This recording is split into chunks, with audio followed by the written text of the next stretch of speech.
वक्रतुंड महाकाय सूर्यकोटि समप्रभ निर्विघ्नं कुरु मे देव सर्वकार्येषु सर्वदा।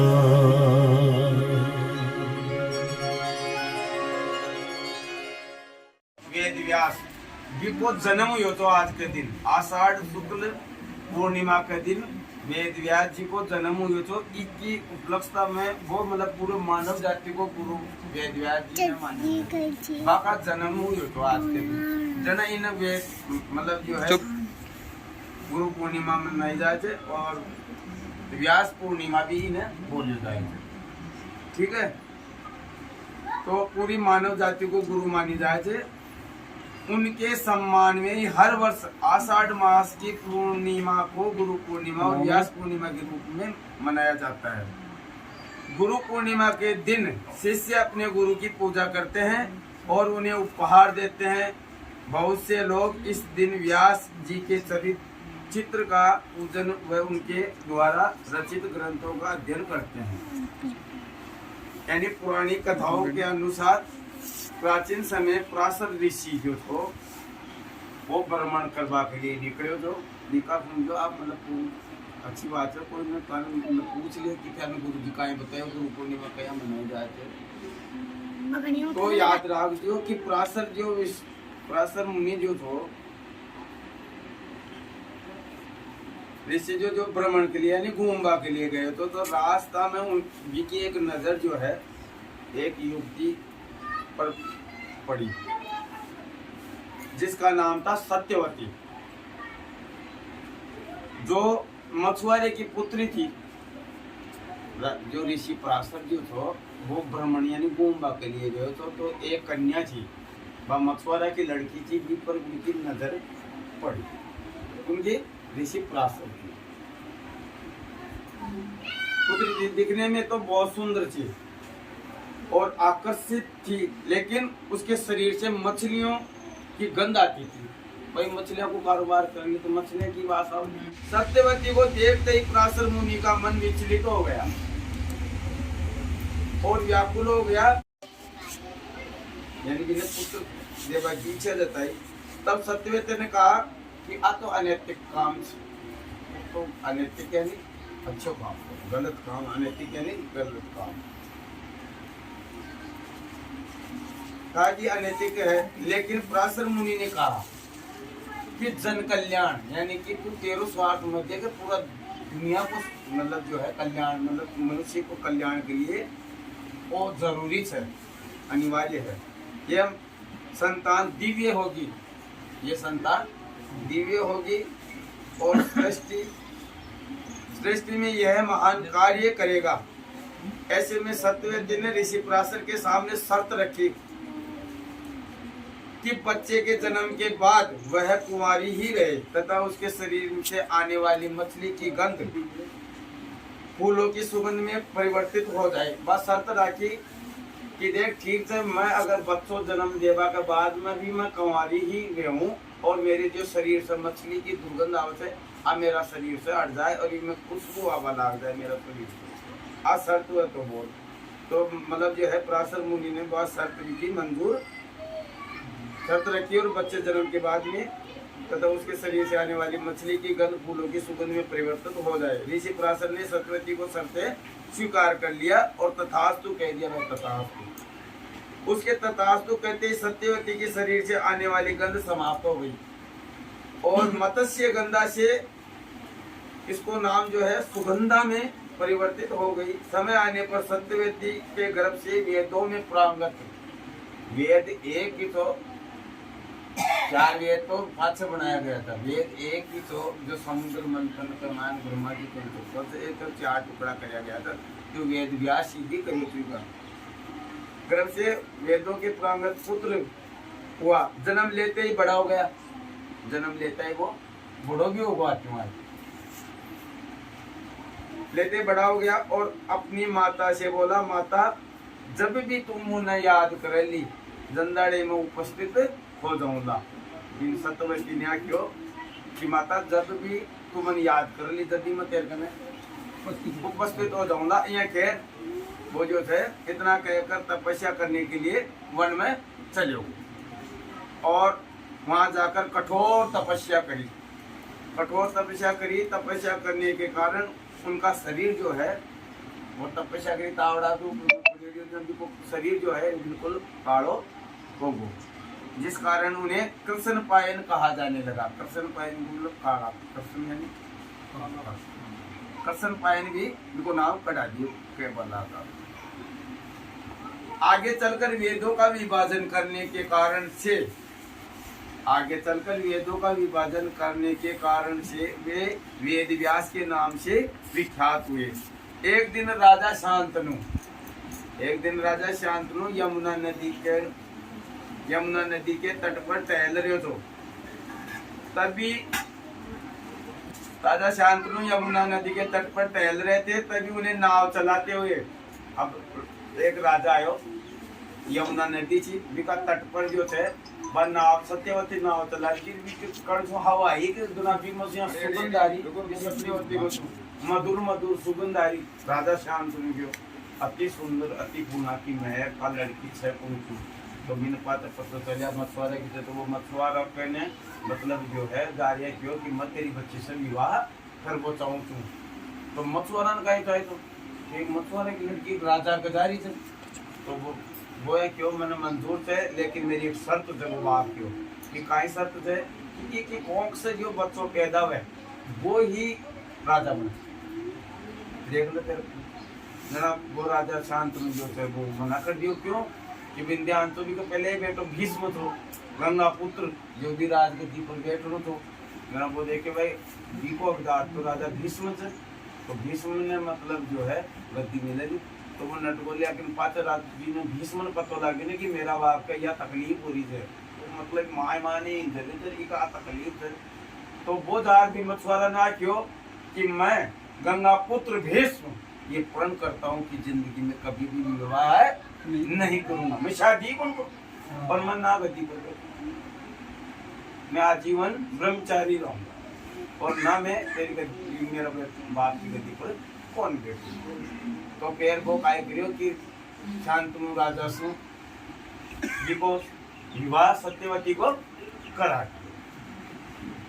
सत्यवती को विवाह करवाने के बाद में जिका दो पुत्र हुआ।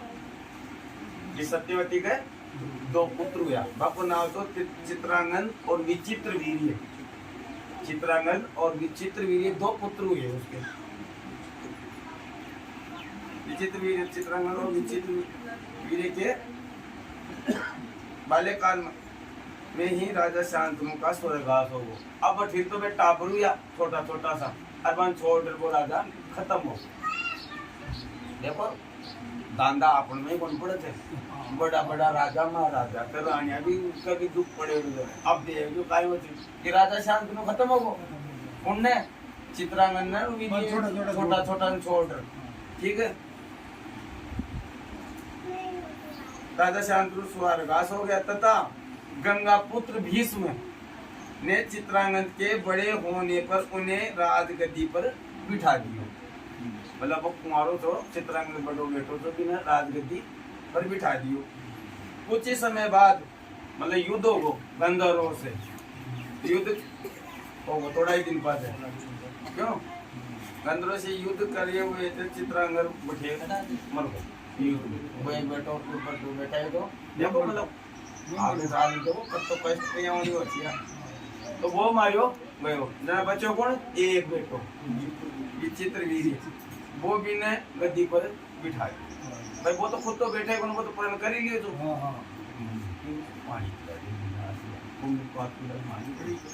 कि भी का शेयर ऑफ देने टीवी जी जमाना में वो टीवी लाग गिर वो भी मर दुख देखो मतलब राजा महाराजा अभी को तो वंश खत्म।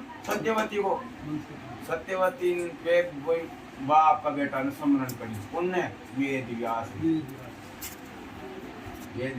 को जन्म हुए तो ना उस दिन से वो कोरो जो पड़े ना कोरो वो गीतन मतलब वो कोरो की वजह से ही पड़े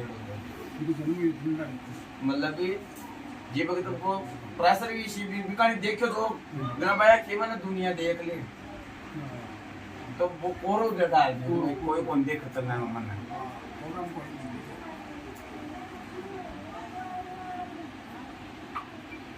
अब साहब वो विचित्र वीर्य भी खत्म हो गई। अब आपका बेटा ने कौन है सत्यवती जो बिका कुंवारी को भी हो तो कौन है वेद व्यास बिना स्मरण करी ना स्मरण करता है वो तो वचन दियो तो कि माँ तू जब भी मुझे याद करेगी मैं प्रकट हो जाऊंगा। बस जिये याद करी तो मतलब जो है वो प्रकट हो नहीं नहीं नहीं अरे बीच में भाई को ब्याह तो कर जाएगा ब्याह तो कर जाएगा ब्याह कर जाता विचित्र जो तो मतलब जो वो एक तो खत्म हो तो और एक बच्चों तो विचित्र भी है। अभी के पहले शादी वादी करो कुछ ही समय के अंदर को युद्ध हुआ तो चित्रांगद मारा गया पर भीष्म ने उनको अनुज विचित्र वीर्य को राज्य का कार्यभार सौंपा। भीष्म को विचित्र वीर्य की विवाह की चिंता हुई भाई अभी को ब्याह करा छोड़ क्या को तो मतलब जो है विवाह की चिंता हुई तो उन्हीं दिनों काशी राज की 3 कन्या काशी राज यानी कि काशी जी जो ने बिटा का राजा के 3 कन्या थी जिनको नाम तो अंबिका और अंबालिका बाको स्वयंवर तो स्वयंवर पहले जो सीता को स्वयंवर कौन है तो जी भाई वो धनुष तोड़ लो जी का माला डाली भी आ तीनिया को स्वयंवर तो जना बड़े गाय करियो कि स्वयंवर था उनके स्वयंवर में जाकर अकेले भीष्म ने वहां आए हुए सभी राजाओं को परास्त कर दिया। भीष्म का करियो भी स्वयंवर में जा और जितना भी राजा आया था वन सब ने जीत को अब कहियो कोई आप लोग तो बात तीनिया ने बैठा रथ में अभी विचित्र वीर्य का 3 रानी मतलब भीतर आप बन लिए तो वह बड़ी जो चीख वह भीष्म ने की आगे मैं फटरी बता दूं भीष्म आए उन्हें सभी राजाओं को परास्त कर दिया और 3 कन्याओं का हरण करके हस्तिनापुर ले आ गए। काशीराज की बड़ी पुत्री अम्बा ने भीष्म को बताया कि वह अपना तन मन राजा सालवा को अर्पित कर चुकी है। मैं कि भीष्म ने हाथ जोड़ दिया कि मैं जो थे ना मैं मेरा तन मन जो है राजा साल होना मैं अर्पित कर चुकी मतलब मैं एक झूठी पात्र समझ लियो तो वह क्यों चलो भाई ठीक है तो अगर बिना मन दे दी तेरे तन मन दे तो तू बिना बगा भाई तू जा भी राजा साल हो गई। अब राजा साल हो गई भाई मन तो मतन चावची इसलिए वो मन तेरे कन भी जो तू मेरा काम की मन 9 2 11 भाई तनु खाली गोर फिर मन तने स्वीकार को लगना बाबा कायदे तपस्या बाबी भगवान की तपस्या में लागी भाई ना अकेला लिया ना कोई रीब 2 माना जो दोनों माना भी के चित्रांगन के विचित्र वीर्य के ज्ञाति अब आके वंश कौन चालियो वंश के कौन चालियो कि वो विचित्र वीर्य ब्याह कर पादे थोड़ा दिन पादे शेरों को लागर वो भी मन को अरबा कट्टा पर कौन हुई अब हुई चिंता बात को तो बीच में फिर जना पाते बा आपका बेटा ने याद करी कि आले में तो वंश ही खत्म हो गो 2 बेटा था दोनों खत्म हो गए दोनों लोग गए मेरे छाती में आकर टापर हुई आपने जना फिर बा मतलब याद करी वेद व्यास ने तुरंत याद करता है वेद व्यास है बोलो माता काय बात है कहे बेटा तेरा भाई तो दोनों खत्म होगा मेरा एक वंश को कहीं चाल रहे तो वो या क्यों माता 12 महीना ने क्यों कि भगवान की भक्ति कर मैं अभी की तारीख पर आऊंगा 12 महीना ने भगवान की भक्ति करेंगी तो यानी संतान की प्राप्ति होगी। अब सत्यवती उन्हें देखकर बोली कि पुत्र तुम्हारे सभी भाई निसंतान ही स्वर्गवासी हो गए अब मेरे वंश का नाश होने से बचाने के लिए मैं तुम्हें आज्ञा देती हूँ कि तुम उनकी पत्नियों से नियोग द्वारा संतान उत्पन्न करो। नियोग द्वारा वेद व्यास जी उनकी आज्ञा मानकर बोले कि माता उन दोनों रानियों से कह दीजिए कि वो 1 वर्ष तक नियम व्रत का पालन करे तभी उनको गर्भ धारण होगा। 1 साल व्यतीत होगी जाने पर वेद व्यास जी सबसे पहले बड़ी रानी अंबिका के पास गए। अंबिका के पास गए। अंबिका ने उन्हें तेज मतलब अंबिका का कक्ष में गयो यानी अंबिका का कमरा में गयो वेद व्यास जना बीन देखो तो बिका तेज सुबह की आंखें मीठी उनकी रानी अंबिका डर यानी डर एक संत की आंख दोस्त होते डर सुबह की का नेत्र बंद कर लिया। तथा वेद व्यास जी लौटकर सत्यवती से बोले कि माता अंबिका का पुत्र बड़ा तेजस्वी होगा परंतु आंखें बंद करवा की वजह से दोस्तों वो अंधो पैदा हो देखो दांदा कि मतलब जो है बढ़िया हो दिमाग वाला हो तेजस्वी बेटो पैदा हो लो अंबिका के लेकिन आ कहते आपकी आंखें बंद करवा सू आ दोस्त माँ की इन्हीं का अंधो बेटो अंधा बेटा होगा।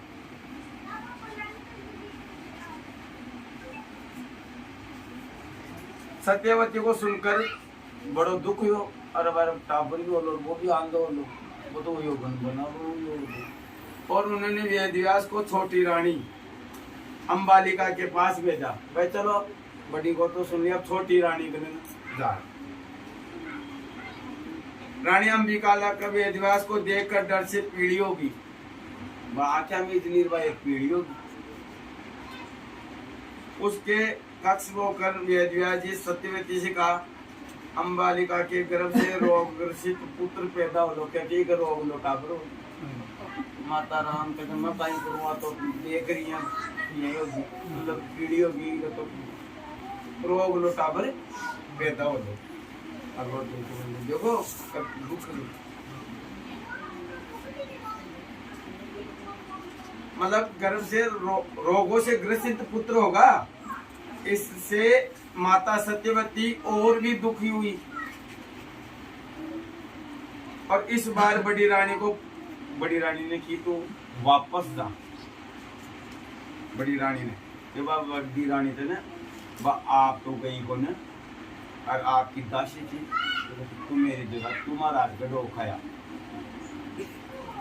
तो वेदव्यास जी के पास भेज दिया। इस बार वेदव्यास जी ने माता सत्यवती के पास आकर कहा हे माते इस दासी के गर्भ से वेदों में निर्गुण अत्यंत नीतिवान पुत्र होगा। एक और बहुत बढ़िया पुत्र वेदों को जाता है। इतना कहकर वेदव्यास जी तपस्या करने चले गए।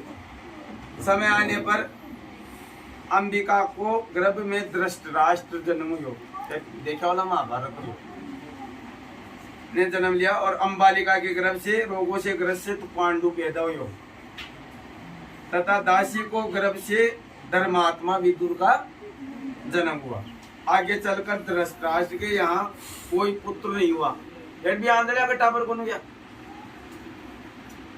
तो वेदव्यास जी की कृपा से ही उनके 100 संतानों ने जन्म लिया। 100 संतान भी पनवेड़ी थे एक कन्या का 100 टुकड़ा कर उनका मास से बनाया गया थे 100 पुत्र। आज तक कोई ने ध्यान नहीं कौन 100 पुत्र के यहाँ था कोई कौरव 100 था को ने तो 100 गर्भ से थोड़ी पैदा हो जाता 100 बरस लग जाए 100 बरस आप कौरव 100 बरस तो मान एक 12 में तो ये तो एक लड़की हुई थी उनके 100 टुकड़े किए गए। ये तो बहुत लंबी कहानी है छोड़ो उसको। अभी दृष्टा है तो महर्षि वेदव्यास जी के पुत्र महान बाल योगी मतलब वेदव्यास जी के कृपा से उनको 100 संतानें प्राप्त हो गई। अब महर्षि वेदव्यास जी के पुत्र महान बाल योगी सुखदेव के जन्म के बारे में कहा जाता है। अभी वेदव्यास के भी टापुर तो नाम सुखदेव सुख यानी सुओ तो सुख यानी तोता तो वो कहते कि इको जन्म कया हो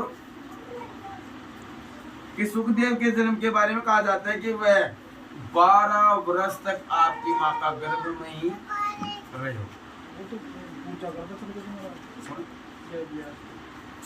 हाँ तपस्या करवा गराड़ी थी वेदव्यास के भी तो तपस्या करवा जब गई थी विकर टापर के यहाँ बता रही कि मतलब जो है 12 वर्ष तक माता के गर्भ में रहे हो। वह महर्षि वेद व्यास के अनोचित पुत्र थे, अनोनीच पुत्र थे। एक समय भगवान शिव माता पार्वती को आकर कथा सुना रहे थे कि पार्वती जी को कथा सुनते जो है नींद आ गई। भोलेनाथ जो है पार्वती ने कथा सुना रही, तो कथा सुनती सुनती पार्वती की आंखें लाग गई और वो हुंकारो कौन करियो, वो सुओ बैठे बैठे वो हाँ मलबर वो करी बात देखी पार्वती मलबर, और उसके पास बैठे हुए एक सुत ने हुंकारा बनना शुरू कर दिया। जब भगवान शिव को इस बात का पता चला तो वह सुक को मारने के लिए दौड़े और सुक के पीछे अपना त्रिशूल छोड़ दियो। वो त्रिशूल छोड़ी भोलेनाथ वो भी पाछन लगा दियो, पीछे अपना त्रिशूल छोड़ दिया। सुक जो है जान बचावा के लिए तीनों लोकों में घूमो, आपकी जान बचाने के लिए तीनों लोकों में भागता रहा। भागते भागते वह वेद व्यास जी के आश्रम में पहुंचा। वो भागते वेद व्यास का आश्रम में पहुंच गया, ठीक है, पहुंच गया और सूक्ष्म रूप बनाकर उनकी पत्नी के मुख में घुस गया और वहां उसके गर्भ में ठहर गया, मतलब मुख और गर्भ में ठहर गो और 12 वर्ष तक बाहर ही कौन आये। तो त्रिशूल का चक्र 12 साल तक पेट में ही हो। अब भगवान श्री कृष्ण जो है वो स्वयं आकर उनको आश्वासन दिलाया, जो गर्भ में होगी ना, आश्वासन दियो कि तू बाहर आ जा, उसके ऊपर माया का कोई प्रभाव नहीं पड़ेगा। श्री कृष्ण के आश्वासन के बाद ही वह गर्भ से बाहर आए और व्यास जी के पुत्र कहलाए, ठीक है। शास्त्रों के अनुसार महर्षि वेद व्यास त्रिकालय थे और उन्होंने दिव्य दृष्टि से पहले ही जान लिया था कि कलयुग में धर्म क्षीण हो जाएगा। त्रेता युग में तक पूरा जियो तो मतलब जो है त्रेता तक, मतलब द्वापर पाछा है तो त्रेता पहले आए तो मतलब जो है कलयुग का पहले तक वेद व्यास जियो तो, और इन ध्यान से कि अब कलयुग आओ तो, ठीक है, तो वो पहले ही देख लीजिए अब कलयुग आओ वो, तो इन कहते धर्म क्षीण हो जाता, लोग भगवान की भक्ति करबो सबको मतलब एक स्वार्थ की भावना से करे था। आजकल अगरबत्ती छोड़ देते कि लोग मालिक को गिराएंगे जो मेरे मालिक मैं आज आशा मेल बजाऊँ तो मेरे को 150 साइकिल हुआ थी जो आज मतलब ये हो गया, मतलब गलत। भगवान की भक्ति निस्वार्थ भावना से कोई नहीं करता। तो विंध्यान तो जब आप जो जनरेशन पैदा हुई कलयुग में भगवान का नाम न तो लेवाड़ी होनी चाहिए, तो कारण मनुष्य नास्तिक कर्तव्यहीन हो जाएगा और अल्पायु हो जाएगा, यानी कम उम्र जीवन हो। एक विशाल वेद का अध्ययन, एक विशाल वेद जो को अध्ययन कौन कर पाओगे, उनके सामर्थ्य से बाहर हो जाएगा। मतलब कोई भी यहाँ को मनुष्य नहीं होना जो भी वेद में कौन पढ़ सकते या उसको, इसलिए महर्षि वेद व्यास ने वेद के 4 भागों में विभाजित किया था। एक वेद का 4 विभाजन कर दिया, जिसमें कि कम बुद्धि और कम स्मरण रखने वाले सभी लोग वेदों का अध्ययन कर सके। व्यास ने उन 4 भागों का नाम रखा ऋग्वेद, यजुर्वेद, सामवेद और अर्थवेद, ठीक है। 4 वेद। वेद व्यास यानी वेद के 4 टिप्पणी करने वाले का नाम ही वेद व्यास है, और वेद व्यास के जन्मदिन के उपलक्ष्य में ही गुरु पूर्णिमा मनाई जाती है। बर्थडे वेद व्यास जी को बर्थडे ने गुरु पूर्णिमा कहते हैं। और आज से जिम्मेदारी गुरुओं पर होती है, भगवान को सोगा मतलब नजर पे लीजिए, मनुष्य का नहीं बोल दिया कला। अब तो गुरुओं को न जाओ और वहां से सोल्यूशन करवाओ। आज तो भगवान करते करता ही अगरबत्ती लगाओ भगवान को सुनने को जाओ।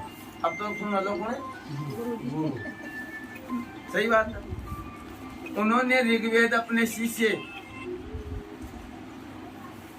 ऋग्वेद जो था वो भी को शिष्य था ना वेद व्यास जी को, भी को नाम तो पेल, और यजुर्वेद अपने शिष्य जैमिन सामवेद अपने शिष्य वेस्प्यायन और जो है अथर्ववेद सुमंतु, मतलब ये 4 का जो शिष्य था वह 4 उन्हें एक एक वेद बना, मतलब वेद पढ़ायो। 4 शिष्य ने 4 वेद पढ़ाए, जाका नाम में बता दिया। उसके बाद वेद व्यास जी ने 5वें वेद के रूप में 18 पुराणों की रचना की, जिनमें सभी वेदों के ज्ञान को रोचक कथाओं के रूप में बताया। या पुराणों तथा महाभारत के रचयिता महर्षि वेद व्यास जी का मंदिर कोई न था, मालूम थी महर्षि वेद व्यास को मंदिर भी झगड़े ये अति पब्लिक में कोई नहीं जान पाता, तो ज्ञान गुरुओं को नहीं दी जाते कि गुरु ही बताओ से कि ज्ञान कि महर्षि वेद व्यास का मंदिर काशी से 5 मील दूर पर व्यासपुरी में स्थित है। ऐसी मान्यता है कि बिना व्यास जी के दर्शन किए बिना काशी का पुण्य नहीं मिलता। दया, धर्म, ज्ञान और तप की मूर्ति महर्षि वेद व्यास जी है। बोली वेद व्यास जी महाराज की जय हो। और एक और बात बता दूं, जैसे अजर अमर बालाजी महाराज है, वैसे अजर अमर वेद व्यास जी भी, उनकी मुक्ति नहीं हुई है। वेद व्यास भी आज भी है मौजूद, जहाँ बालाजी मौजूद है वहीं ही वेद व्यास जी भी मौजूद है। और कौन कौन से, और आज ही पृथ्वी पर कौन कौन मौजूद है का नाम सुन लो कि अश्वत्थामा, महाभारत में अश्वत्थामा तो ने ऋषि को बेटो को नाम अश्वत्थामा, वो आज भी अमर से ही धरती पर थे। अरे राजा बलि 2, महर्षि वेद व्यास 3 और हनुमान जी 4 और विभीषण 5। विभीषण भी, हाँ विभीषण भी अजर अमर बालाजी के। और जो है 6वां कृपाचार्य, महाभारत में कृपाचार्य तो गुरु, और एक उर्जे परशुराम। परशुराम ने जानते हो, वह ऋषि मार्कंडे। 8 अमर है। ये 8 शक्तियां जो है आज भी इस पृथ्वी पर मौजूद है, मतलब इनकी ये भी आज भी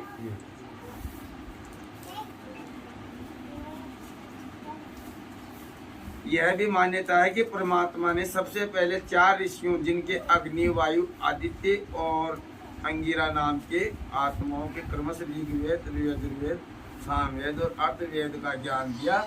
उन महर्षि ने फिर यह ज्ञान ब्रह्मा को दिया। उन्हें श्रुति भी कहते हैं, जिनका अर्थ है सुना हुआ।